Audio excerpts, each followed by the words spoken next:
हरे भरे जंगल में एक शांत हिरन रहता था। वह तेज नहीं था, न ही सबसे बड़ा, पर उसमें एक अनोखी बात थी। उसे हवा की आवाज समझ आती थी। जब हवा पत्तों से टकराती तो उसे केवल सरसराहट नहीं सुनाई देती, उसे अर्थ सुनाई देता। एक शाम हवा ने धीमे स्वर में कहा, जंगल का संतुलन डगमगा रहा है। हिरन चौंक गया।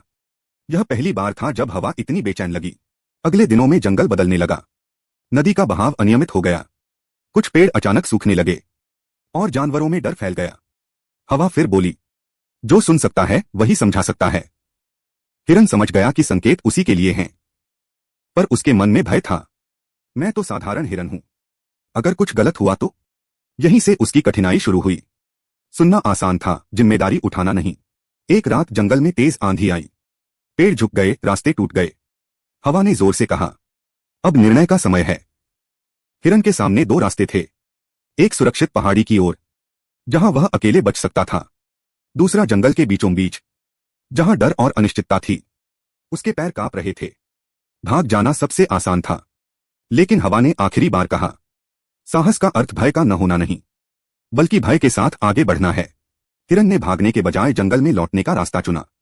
उसने हवा के संकेतों से जानवरों को सुरक्षित जगहों की ओर मार्ग दिखाया, नदी के बहाव से पहले चेतावनी दी और कमजोर पेड़ों के पास जाने से रोका।